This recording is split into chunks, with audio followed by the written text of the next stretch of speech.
نحن اليوم 26 شهر 11 2024. أدريكم ملي تم تأجيل هاي المحاكمة إلى يوم 18 في شهر 12 2024. الحقيقة نحن فيما نراه هذا ياسر من التأجيلات، واتفقت الجماعة هاي المجموعة كاملة برجالها ونسائها على أن الحل سياسي، والكرة اليوم في يد الوالي، والي جهة الداخلة وادي الذهب هو اللي قد يحل النذا، لأنه هذا ما هو مشكل قانوني، هذا مشكل سياسي. نحن هذه الأرض كما قلنا مرات ومرات هاي لا أرض أباتنا وجدودنا، ونحن هم وارثينها، وهي 130,000 كيلومتر مربع، ونحن قاع كم ندور وقاع منها. انتم ما تسألوا أنفسكم حلونا يا أخوتي ذا المشكل.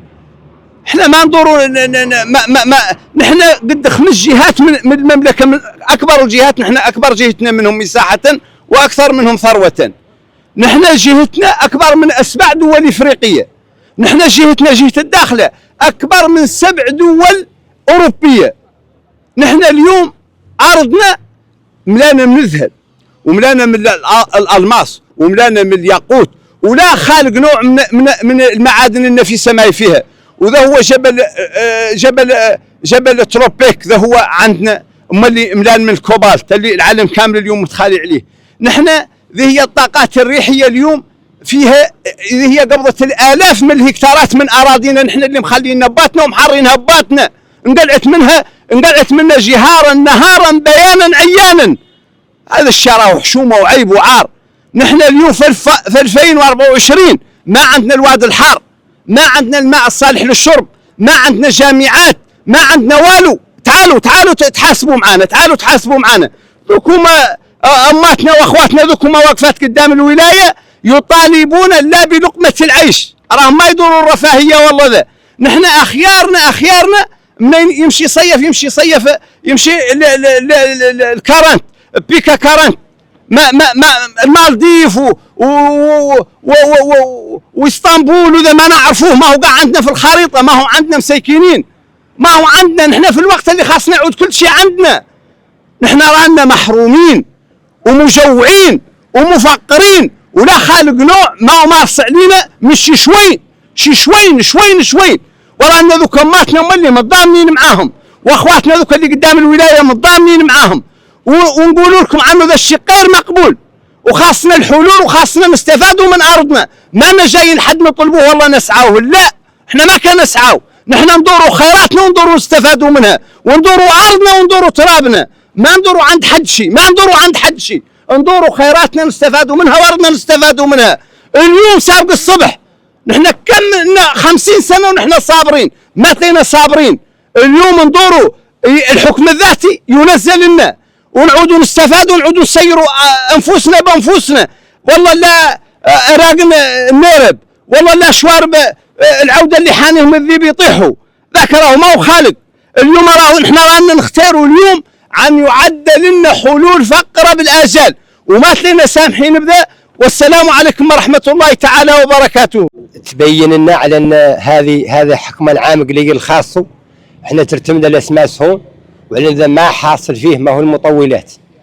ريك رانا من هذا المنبر نادوا ملي نوبة ثانية السلطات المحلية ونادوا السلطات يعني على مستوى كبير وعلى مستوى الدولة بصفة عامة، على ان رانا صبرنا راهو وفاء، وعلى ان الجلسات الماضية إلى عندنا كنا لا 10 وقيش والله 20 راه ليه تجي الناس كاملة وتحصرهون.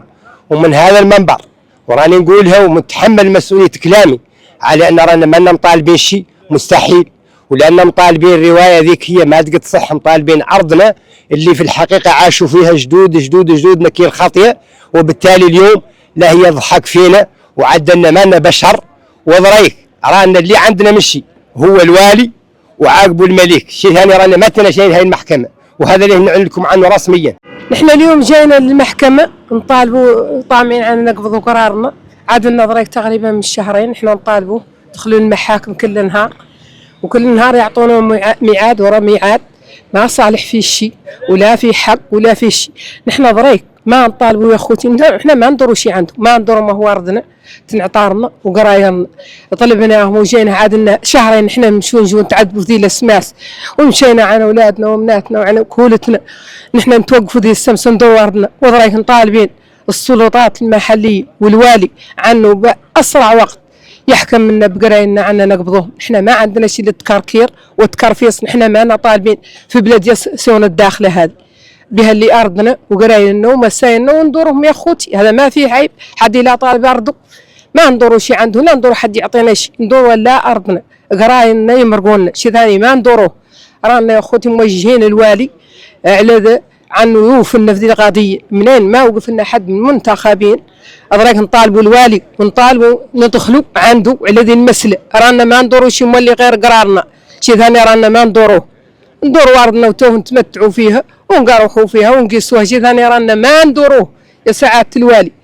ندورك تستقبلنا على زين حيلة، نحنا ما قد جيناك ندوروا عندك شو، ندورك تستقبلنا على أخبار قرارنا، عنا رانا ندوروا قرارنا نقبضوه، ملينا من المحاكم والأسماس، وإذا كان مشينا عن كولتنا ومشينا وسمحنا في عيالنا وسمحنا في ذا كامل على قبل نقبض وردنا، وضريك نطالبوا ندخل عليك يا سعادة الوالي. هذه ضريك هي الجلسة رقم 13 ولنا الثقة الكاملة في القضاء، ولكن نقوله هنا من عند هذا المنبر الحر اللي عبر عن رأينا عن هذا الملف اللي هو ملفنا، ملف سياسي واجتماعي أكثر من قضائي، وعندنا الوثائق اللي تدل على اللي نقوله. وهذا الملف مع كامل الأسف دخلت فيه أيادي من منتخبون سياسيين مع بعض المسؤولون غير أكفاء، وقاموا بتوريط هذا الملف وقاموا تلاعبوا بالأرقام وبالمعطيات، ولأن الأرقام والمعطيات عندهم هما ويعرفوا كل رقم منين جاي.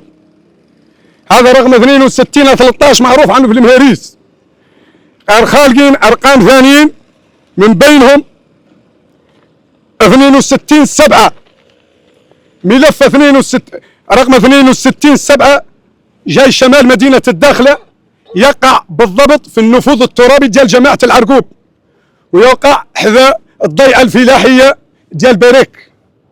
وكانت مجموعة منا من أهل القرار متعرضة تعرض على تراب عن تفهماتية، وتم تسوية وضعيتها، ومن بين تم تسوية وضعيتها وعدلت لها التجزئة، تتكون من 26 هكتار 26 هكتار. من بين الأسباب على حسب متبعين الملف رأينا شنو هي الأسباب اللي جعلت هذو تم تسوية وضعيتهم، وهذو المجموعة الثانية اللي فيها أرامل وفيها يتامى وفيها ضعفاء والساكنة أصلية ديال الداخلة اللي ما قطت حركت عنها، ما مشات مع المستعمر الإسباني ولا مشات مع المستعمر الموريتاني. ورغم أن العيد اللي يعني نحن وخاصة ترجع لنا فيه الكرامة ديالنا هو عيد 14 قش 79، خالقة وثائق تعني الإدارة ديال الأملاك المخزنية تبين فيها الأسباب اللي جعلتها تقبض الأراضي، منها ما يقع في العيون، وعندنا وثيقة رسمية تقول عنها تسلمتها من عند الإدارة الإسبانية. احنا كنطالبوا هناتية من الإدارة ديال الأملاك المخزنية تجيب لنا وثيقة من عند الجمهورية الإسلامية الموريتانية عنها متسلمة معها الأرض باش يعود هذا إلى عاد هذا الشيء. بغيتوه ما ينحل وقلنا عنه سياسي واجتماعي، لا ندعو فهمتني الجمهورية الإسلامية اللي هي جارتنا وقريبة منا عنها سلمت أراضينا الأملاك المخزنية. هذه أراضي ما هي أراضي عارية، هذه أراضي بالسكنانة، هذه أراضي بالحرثنا، هذه أراضي بلدنا وكنا مقدرين فيها حتى في الاستعمار الإسباني اللي تخطى 100 سنة، قرن و100 سنة، وكنا مقدرين. وكانت الناس هناتية اللي باقي جاي المساعدات الاجتماعية اللي يرى الناس حاصلة عند الوالي الطالب بها، كانت تجي هون الناس وتقبضها معززة مكرمة، وكانت الناس مشاركة في جميع السلط بما فيهم الإدارة الإسبانية وبما فيهم الدوائر. ونفس الشيء وقع مع الاستعمار الموريتاني، كانت إدارة موريتانية، وهذيك الإدارة الموريتانية فعلت يعني المسطرة القانونية عندنا وثائق هوناتيه تدل على كلامنا اللي نقوله، فهمني؟ من بين المسائل اللي خاصنا هوناتيه نعودوا نتكلموا عنها وحد لا يتكلم بشيء يتم يعطي ادله قاطعه. هذه وثيقه من بين الوثائق، ومع كامل الاسف ديال الاداره الموريتانيه، هذه الوثيقه ديال الاداره الموريتانيه ثانيها الحاكم المركزي، وين قال هوناتيه الجمهوريه الاسلاميه الموريتانيه، فهمتني؟ وين قالها ولايه تيرس الغربيه، وتعاملت مع الناس. هذه ضيق وظيفه موروثه على الاستعمار الموريتاني، وتم هوناتيه عند منين هوناتيه تم استرجاع الاقليم باباتنا وبجدودنا اللي هم اللي حروها، فهمني؟ نحن نقولوا هوناتيه عن ما نعطت لهم هوناتيه، ما تم انصافهم. تم انصافهم في الفتره ديال 79 العيد اللي يعنينا، حق بعد وعاد ولات هوناتيه عاد عامل، ومن ثماتيه عاد وراه عقب عاد عامل ثاني من بين الاقاليم هوناتيه الجنوبيه المسترجعه، ونعطات النهيبه، والاداره ديال المملكه المخزنيه ما كان عندها والو هوناتيه، كانت ساكنه هوناتيه في بعض المنازل اللي موروثه على الاستعمار الاسباني، اللي مبنيه فيها ضريك الصحراء ريجنسي، كانت ادارتها فم، وخالق عامل صحراوي هوناتيه منين استرجع الاقليم هو اللي عطاهم مكانهم ضريك اللي في شارع الولاء، فهمني؟ يعني هوناتيه كيفاش تقول عنها ارض عاريه وتقول عنها ارض بلاهل، وفي نفس الوقت هي موروثه ابا عن جد، وخالقين وثائق يبينوا ذا الشيء. قلنا لكم عنا لا تخوضونا في المسائل اللي فهمتني تدخلونهم في القضاء، تشارعوا معنا، ما تقدروا تشارعوا مع الارض الاصليين، ما تقدروا تتشارعوا مع الارض الاصليين وتطعنوا فيهم. من بين المسائل هوناتيه لا نتكلموا، من بين المسائل هوناتيه الخاص تقبضوها وتعطوها قيمه، وكان طالبوا بها من هذا المنبر. هذه هون المملكه المغربيه، الوزير الاول كتابه الدوله لدى الوزير الاول مكلف بالشؤون الصحراويه، كاتب الدوله لدى الوزير الاول مكلف بالشؤون الصحراويه كان خليه لنا ولا الرشيد. هذه وثيقه هوناتيه احنا كان طالبوا، فهمتني؟ بردنا عنها تبقى لنا في اداره الاملاك المخزنيه.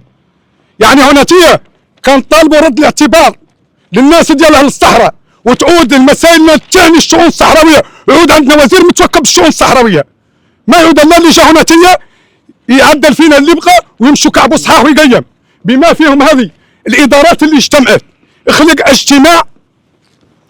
اخلق اجتماع بين اداره ديال المملكه المخزنيه وبين المحافظه العقاريه وبين مركز الاستثمار وبين رئيس وبرلماني، ومازلنا لنا لقاء باش نوضح فيه المسائل كامله. وتمت في هذا الاجتماع على تعرض على الملف اللي ينقال له 62/7 الواقع شمال مدينه الداخله، وتم حل الملف بدون اهله ما يجوا للمحكمه، وبدون ما تحرقهم الشمس، وبدون ما يتبعوا، وبدون ما يخطوا في 12 جلسه، فهمني؟ وتم حل الملف ديالهم بالتعويض، كل واحد عطاوه هكتار، فهمني؟ وراني نعطي لكم النموذج ديال ذاك، فهمني؟ مع كامل الاسف انا كنقول هذاك الرئيس وهذاك البرلماني اللي جمعوا مع السلطه مع الوالي السابق، كان عليك تحل الملفات ديال هذو ما قاسوا المحكمه، وتسوي وضعيتهم كيف الوضعيات اللي تخطاو سابق حلك لهذا الملف، تسوي وضعيتهم كيف ملف ديال الضيعه الفلاحيه عجيده، وتسوي وضعيتهم كيف الملف ديال ملعب الجولف، وتسوي وضعيتهم كيف الملفات كاملين، ويتم تسويه وضعيه ملفاتنا. نحن هوناتيه كنقولوا عنا هوناتيه علتنا في النخبه السياسيه، وعلتنا فينا بكل خالقين هوناتيه رواقج هون الا مسائلهم ثنتين، عاد عندهم هوناتيه مسائل يدورها. احنا نقولوا هوناتيه عن هذا الحكم الذاتي راه مطبق وطبق علينا هو حق يا غير شنو لا ينقالوا الملك الذاتي، الاستغلال الذاتي، المصلحه الذاتيه، ترامي على ممتلكات الغير الذاتيه، فهمني؟ هذا الشعار باش نقوله لكم هون عن المطبق.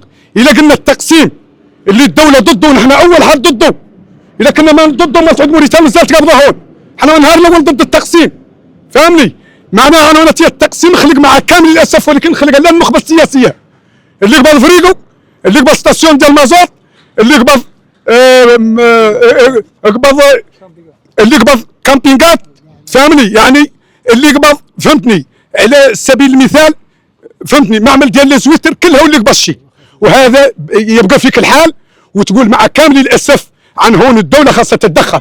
ملفنا هون نقولوا عنه باش ما نزيدوا نصعدوا اكثر، ورا ما اعطينا حد شيء، حاولنا ما يصدق علينا، عندنا الادله القاطعه، مشينا مع هذه الاداره بالادله القاطعه، واعطيناها الادله القاطعه ودرنا معها مذكره، وعطتنا مذكره اخباريه ونسنات عند البشويه وحاضره فيها السلطه المحليه باش تعرف عن ملفنا. ضريك عاد يعني الوالي خاصو يجمع معنا، خاصو يفتح لنا ليد، هذا الحراك الاجتماعي راه خاص يفتحوا الوالي وخاصو يجمع معنا، وخاص هذوك النخبه السياسيه اللي ما فكرش العجينه يدخل على الملف.